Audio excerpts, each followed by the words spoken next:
ഈ സിനിമയുടെ music track കേൾക്കാൻ വേണ്ടി മാത്രം നമുക്ക് തിയേറ്ററിൽ പോയിരിക്കാൻ വേണ്ടി തോന്നും. മ്യൂസിക്കിൻ്റെ സൈഡ് മാത്രം കേട്ടാൽ മതി തിയേറ്ററിൽ ഇരുന്നിട്ട്. ഗംഭീരമായിട്ടാണ് അദ്ദേഹം ചെയ്തു വെച്ചിട്ടുള്ളത്.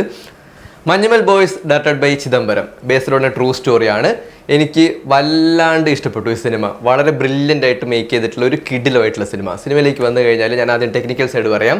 രണ്ടാൾക്കാരെ ആദ്യം പറയണം. ഒന്ന് ഇതിൻ്റെ art director Ajayan Chalissery, music director Sushin Shyam, പിന്നെ colourist Sreek Varrier, cinematographer Shyju Khalid. Brilliant കിടിലമായിട്ടുള്ള വർക്കായിരുന്നു അവരുടേത്. എനിക്ക് വല്ലാണ്ട് ഇഷ്ടപ്പെട്ടു. ഇനി സിനിമയുടെ കാസ്റ്റിങ്ങിലേക്ക് വന്നു കഴിഞ്ഞാൽ ഒരുപാട് താരങ്ങൾ അഭിനയിച്ചിട്ടുള്ള സിനിമയാണിത്. ശ്രീനാഥ് വാസി, സൗബിൻ ഷാഹിർ, ലാൽ ജൂനിയർ, ബാലു വർഗീസ്, ചന്തു സലിംകുമാർ, ദീപക് പെരുമ്പോല്, പിന്നെ ഒരുപാട് ആൾക്കാർ ഈ സിനിമയിൽ അഭിനയിച്ചിട്ടുണ്ട്. ചെറുപ്പക്കാരുടെ ആ ഒരു കൂട്ടത്തിൽ തന്നെ നിങ്ങൾ നോക്കിയാൽ മതി. പിന്നെ ഡയറക്ടർ നമ്മുടെ ഖാലിദ് റഹ്മാനും വളരെ പ്രധാനപ്പെട്ട റോൾ ചെയ്തിട്ടുണ്ട്. നന്നായി തന്നെ അദ്ദേഹം ചെയ്തിട്ടുണ്ട്. സിനിമയിൽ ഗുണ എന്നുള്ള സിനിമയില്ലേ കമൽഹാസൻ്റെ, അതിലെ കൺമണി അൻപോട് കാതലൻ, ആ ഒരു പാട്ട് ഈ സിനിമയുടെ പല ഭാഗത്തും വളരെ നല്ല രീതിയിൽ തന്നെ ഉപയോഗിച്ചിട്ടുണ്ട്. സിനിമയുടെ സ്റ്റാർട്ടിങ്ങിൽ ടൈറ്റിൽസ് വരുമ്പോൾ തൊട്ട് ബാക്ക്ഗ്രൗണ്ടിൽ നോക്കി പാട്ട് കേൾക്കാൻ വേണ്ടി പറ്റും. ആ പാട്ട് എവിടെയാണ് അവസാനിക്കുന്നത് അതോടുകൂടി തന്നെ നമുക്ക് മനസ്സിലാവും ഇത് അത്യാവശ്യം നല്ല രീതിയിൽ മേക്ക് ചെയ്തിട്ടുള്ള സിനിമ. ആ സിനിമയുടെ ലെവൽ തന്നെ നമുക്ക് അവിടെ നിന്ന് മനസ്സിലാക്കും. ഓക്കെ, പിന്നീട് അങ്ങോട്ടേക്ക് വളരെ ശ്രദ്ധിച്ച് സിനിമ കാണുക. ആദ്യത്തെ ഫസ്റ്റ് ഹാഫ് എന്ന് വെച്ച് കഴിഞ്ഞാൽ നല്ല വൈബായിട്ടുള്ള സെറ്റപ്പിലാണ് സിനിമ പോകുന്നത്. ചെറുപ്പക്കാർക്കൊക്കെ റിലേറ്റ് ചെയ്യാൻ പറ്റുന്ന ഒരുപാട് സിറ്റുവേഷൻസ് ഈ സിനിമയിലുണ്ട്. പ്രത്യേകിച്ച് ഒരു കൂട്ടം ചെറുപ്പക്കാരുടെ കഥ പറയുന്നൊരു സിനിമയാണല്ലോ. അപ്പോൾ ഇതിൽ ഒരു കൂട്ടം ആൾക്കാരുണ്ട്, ഒരു 10-12 ആൾക്കാർ ഈ സിനിമയുടെ മെയിൻ ലീഡ് റോളിലേക്ക് വരുന്നുണ്ട്. പക്ഷേ ഓരോ കഥാപാത്രങ്ങൾക്കും വ്യക്തമായ ഐഡന്റിറ്റി ഉണ്ട്. നമുക്ക് ഓരോ ആൾക്കാരെയും കൃത്യമായിട്ട് തിരിച്ചറിയാൻ വേണ്ടി പറ്റും. ഇപ്പോൾ ഗണപതിയൊക്കെ ഈ സിനിമയിൽ പ്രധാനപ്പെട്ട കഥാപാത്രങ്ങളായിട്ട് അഭിനയിക്കുന്നുണ്ട്. പക്ഷേ ഗണപതിയൊക്കെ വളരെ ചെറുപ്പം തൊട്ട് തന്നെ അഭിനയിക്കുന്നത് കൊണ്ട് ഏതൊക്കെ സിറ്റുവേഷനിൽ ഇവരെങ്ങനെയൊക്കെ പെരുമാറുന്നത് നമുക്ക് കൃത്യമായിട്ട് മനസ്സിലാകും. പക്ഷേ ഇങ്ങനെ ഒരു പിടിയും തരാത്ത രണ്ടാൾക്കാരെന്ന് പറയുന്നത് ഒന്ന് ലാൽ ജൂനിയറും മറ്റൊന്ന് നമ്മുടെ സലിംകുമാറിൻ്റെ മോൻ ചന്തു സലിംകുമാറും ആയിരുന്നു. അവർ ശരിക്കും ഞെട്ടിച്ചളഞ്ഞു. എനിക്ക് വല്ലാണ്ട് ഇഷ്ടപ്പെട്ടു. പ്രത്യേകിച്ച് ലാൽ ജൂനിയറിൻ്റെ ചില സിറ്റുവേഷനിൽ അദ്ദേഹം ചെയ്തത് നമുക്ക് ചിരി വരും, അതായത് ശരിക്കും ചിരി വരും. അതുപോലെ തന്നെ നമ്മുടെ സലിംകുമാറിൻ്റെ മോൻ ചന്തു സലിംകുമാറിൻ്റെ റോളും കിടിലമായിട്ട് അദ്ദേഹം വളരെ ബ്രില്യൻ്റ് ആയിട്ട് ചെയ്തിട്ടുണ്ട്. നിങ്ങൾ കണ്ടു നോക്കുക. ഒരുപാട് പറയാനുണ്ട് ആ കഥാപാത്രത്തെ കുറിച്ചിട്ട്. അതായത് അദ്ദേഹത്തിൻ്റെ ഈ സൈക്കോളജിക്കലായിട്ടുള്ള കാര്യങ്ങൾ ഒരുപാട് നമുക്ക് പറയേണ്ടി വരും. പക്ഷേ എനിക്ക് വല്ലാണ്ട് ഇഷ്ടപ്പെട്ടു അദ്ദേഹത്തിൻ്റെ അഭിനയം. പിന്നീട് എടുത്തു പറയേണ്ട രണ്ടാൾക്കാർ, ഒന്ന് സൗബിൻ ഷാഹിറും മറ്റൊന്ന് ശ്രീനാഥ് വാസിയും. നമുക്കറിയാം ഈ രണ്ടാൾക്കാർക്ക് ഒരു ബോണ്ടിങ് ഉണ്ട്, ഒരു പ്രത്യേകമായിട്ടൊരു കണക്ഷൻ ഉണ്ട് ഇവർ തമ്മിൽ. അതായത് ഇവർ രണ്ടുപേരും ഒരുമിച്ച് സ്ക്രീനിൽ വന്നു കഴിഞ്ഞാൽ നമുക്ക് ആ ഒരു വൈബ് ശരിക്കും മനസ്സിലാകും. പറവ എടുത്തു കഴിഞ്ഞാലും അതുപോലെ തന്നെ ഭീഷ്മവറും എടുത്തു കഴിഞ്ഞാലും ഇവർ രണ്ടുപേരും ഒരുമിച്ച് ഒന്ന് സിങ്ക് ആയി കഴിഞ്ഞാൽ വല്ലാത്തൊരു കണക്ഷനാണ് ഈ സിനിമ, ഇവർ രണ്ടുപേരുടെയും റോളുകൾ തമ്മിൽ. അത് ഏത് സിനിമ എടുത്തു കഴിഞ്ഞാലും അങ്ങനെ തന്നെയാണ്. ഇനി സിനിമയുടെ സ്റ്റാർട്ടിങ്ങിൽ തന്നെ നമ്മുടെ പാട്ട് വരുന്നുണ്ട്. അതായത് ഈ വേടനും സുഷിൻ ശ്യാമൊക്കെ പാടിയിട്ടുള്ള പാട്ടില്ല, ആ പാട്ട് പ്ലേസ് ചെയ്തിട്ടുള്ളത് ഒരു കിടിലമായിട്ടുള്ള സിറ്റുവേഷനിലാണ്. അത് എടുത്തു വെച്ചിട്ടുള്ളതും അതിഗംഭീരമായിരുന്നു. അങ്ങനെ ഈ ചെറുപ്പക്കാരൊക്കെ അറിയാമല്ലോ, ബേസ്ഡ് ഓൺ ട്രൂ സ്റ്റോറിയാണ്. ഇതിൻ്റെ കഥയൊക്കെ ഓൾമോസ്റ്റ് എല്ലാവർക്കും അറിയാൻ തന്നെ തോന്നുന്നു. ഫസ്റ്റ് ഹാഫ് വരെ ആ ഒരു വൈബും കാര്യങ്ങളൊക്കെയാണ്. അവിടെ നമുക്ക് റിലേറ്റ് ചെയ്യാൻ പറ്റുന്ന ഒരുപാട് സിറ്റുവേഷൻസ് സിനിമയിലുണ്ട്.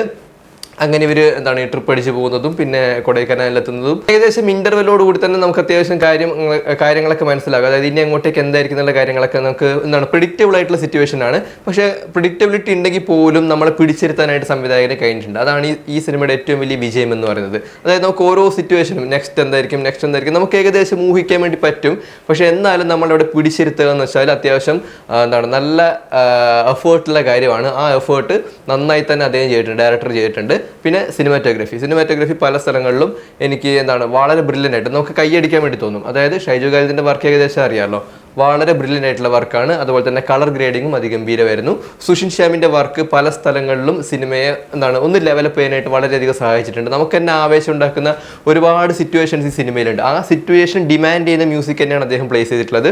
അതുപോലെ തന്നെ സിനിമയിൽ അവർ യൂസ് ചെയ്തിട്ടുള്ള ഒരു ട്രാവൽ സോങ് ഉണ്ട്, അത് നിങ്ങൾ കേട്ടിട്ടുണ്ടാകും, നെബൂലകൾ എന്നുള്ള ആ ഒരു ട്രാക്കില്ലേ, അതും അതിഗംഭീരമാണ് കേട്ടോ. ഇതൊക്കെ തിയേറ്ററിൽ നിന്ന് കേൾക്കുമ്പോൾ അദ്ദേഹം ഉപയോഗിച്ചിട്ടുള്ള മ്യൂസിക് അല്ലെങ്കിൽ ബീറ്റുകളൊക്കെ അതിഗംഭീരമാണ്. കിടിലമായിട്ടുള്ള വർക്കാണ് മ്യൂസിക്കിൻ്റെ ഭാഗത്ത്. അതായത് ഈ സിനിമയുടെ മ്യൂസിക് ട്രാക്ക് കേൾക്കാൻ വേണ്ടി മാത്രം നമുക്ക് തിയേറ്ററിൽ പോയിരിക്കാൻ വേണ്ടി തോന്നും. മ്യൂസിക്കിൻ്റെ സൈഡ് മാത്രം കേട്ടാൽ മതി തിയേറ്ററിൽ ഇരുന്നിട്ട്. ഗംഭീരമായിട്ടാണ് അദ്ദേഹം ചെയ്തു വെച്ചിട്ടുള്ളത്. അതുപോലെ തന്നെ ഈ കൺമണി അൻപോട് എന്നുള്ള ആ ഒരു പാട്ട് സിനിമയുടെ ക്ലൈമാക്സിൽ ഉപയോഗിച്ചിട്ടുണ്ട്. ശരിക്കും നമുക്ക് തുള്ളാൻ വേണ്ടി തോന്നും. അമ്മാതിരി ഒരു സിറ്റുവേഷനിൽ ആ പാട്ടിൻ്റെ ഒരു ഭാഗം അവർ ഉപയോഗിച്ചിട്ടുണ്ട്. അതിഗംഭീരമായിരുന്നു. സെക്കൻഡ് ഹാഫിലാണ് ഈ സിനിമയുടെ വർക്ക്, അതായത് ഈ സിനിമയുടെ അണിയറ പ്രവർത്തകർ എടുത്തിട്ടുള്ള എഫേർട്ട് മൊത്തം നമുക്ക് കാണാൻ വേണ്ടി പറ്റുന്നത് ഇതിൻ്റെ സെക്കൻഡ് ഹാഫിലാണ്. അതായത് പ്രത്യേകിച്ചും ഈ പറയുന്ന ആർട്ട് ഡയറക്ടർക്ക് വളരെ വളരെ ഇമ്പോർട്ടൻ്റ് ആയിട്ടുള്ള ഒരു റോൾ ഈ സിനിമയിലുണ്ട്, പ്രത്യേകിച്ച് സെക്കൻഡ് ഹാഫിൽ. ആ ഒരു കേവും ഗുണ കേവും അവിടെ തന്നെയുള്ള ഈ പറയുന്ന എന്താണ് ചെകുത്താൻ്റെ കുഴിയോ അങ്ങനെ എന്തോ അറിയപ്പെടുന്ന ഒരു സാധനമൊക്കെ വളരെ ബ്രില്യൻ്റ് ആയിട്ടാണ് ചെയ്തു വെച്ചിട്ടുള്ളത്. അത്രയും വലിയൊരു ഡീപ്പായിട്ട് ഒരു കൊക്ക പോലത്തെ ഒരു സ്ഥലമാണ്. അതൊക്കെ നന്നായി തന്നെ ചെയ്തു വെച്ചിട്ടുണ്ട്. നമുക്ക് ഒരിക്കലും അങ്ങനെ ഒരു ആർട്ടിഫിഷ്യൽ ആയിട്ടൊരു സാധനം നമുക്ക് അവിടെ ഫീൽ ചെയ്യില്ല. നമുക്ക് കാണുമ്പോൾ തന്നെ പേടിയാണ്, പ്രത്യേകിച്ച് ഈ ക്ലോസ്ട്രോഫോബിയ ഒക്കെ ഉള്ള ആൾക്കാർക്ക് വല്ലാണ്ട് പേടി തോന്നും. അതുപോലെ തന്നെ ശ്രീനാഥിൻ്റെ ക്യാരക്ടറും അങ്ങനെ തന്നെയാണ് കേട്ടോ. ഇവരുടെ ഒരു കുട്ടിക്കാലമൊക്കെ കാണിക്കുന്ന ഒരു രംഗമുണ്ട്, അതായത് ഫ്ലാഷ് ബാക്കിൽ കാണിക്കുന്ന ഒരു സീനുണ്ട്. ഇന്റർവെല്ലിന് ശേഷം പിന്നെ അങ്ങോട്ടേക്ക് 1-2 ഫ്ലാഷ് ബാക്ക് സീനും കാര്യങ്ങളൊക്കെ കാണിക്കുന്നുണ്ട്. അതായത് മഞ്ഞുമൽ ബോയ്സിന്റെ കുട്ടിക്കാലത്തെ 1-2 സിറ്റുവേഷനും കാര്യങ്ങളൊക്കെ കാണിച്ചു പോകുന്നുണ്ട്. ഇതൊരു സർവൈവൽ ജോണറിൽ പെടുത്താൻ പറ്റുന്ന സിനിമയാണെന്ന് ചോദിച്ചു കഴിഞ്ഞാൽ സർവൈവൽ ആണെന്ന് പറയാം, ത്രില്ലർ ആണെന്ന് പറയാം. അതുപോലെ തന്നെ ഒരു വൈബ് പടം. ഫസ്റ്റ് ഹാഫിലൊക്കെ മൊത്തം വൈബാണ്, സെക്കൻഡ് ഹാഫ് തൊട്ട് അങ്ങോട്ടേക്ക് പിന്നെ സർവൈവൽ ആയിട്ടുള്ള കുറച്ച് കാര്യങ്ങളും ഒക്കെ ഈ സിനിമയിൽ വരുന്നുണ്ട്. പിന്നെ ഇയാൾ രക്ഷപ്പെട്ടതിന് ശേഷവും പിന്നീട് ഇയാൾ ഇതിനെങ്ങനെയാണ് അതിജീവിക്കുന്നത്, അങ്ങനെയുള്ള ഇയാളുടെ മാനസികമായിട്ടുള്ള കുറച്ച് പ്രശ്നങ്ങളും കാര്യങ്ങളൊക്കെ ഈ സിനിമയുടെ അവസാനം കാണിക്കുന്നുണ്ട്. അത് വളരെ മികച്ചതായിട്ട് എനിക്ക് തോന്നി. ഇനി പറയാൻ വിട്ടുപോയ ഒരാൾ ദീപക് പറമ്പോലാണ്. അദ്ദേഹത്തിൻ്റെ റോള് വളരെ ഡിഫറെൻ്റ് ആയിട്ടുള്ള റോളായിരുന്നു, അതും ഗംഭീരമായി തന്നെ അദ്ദേഹം ചെയ്തിട്ടുണ്ട്. നല്ല രീതിയിൽ തന്നെ അദ്ദേഹം ചെയ്തിട്ടുണ്ട്. ദീപക് പറമ്പോല് വളരെ പ്രോമിസിംഗ് ആയിട്ടുള്ള ഒരു ആക്ടറാണ്. ഈ സിനിമയിലും അദ്ദേഹത്തിൻ്റെ പെർഫോമൻസ് അതിഗംഭീരമായിരുന്നു, കിടിലം വർക്കായിരുന്നു.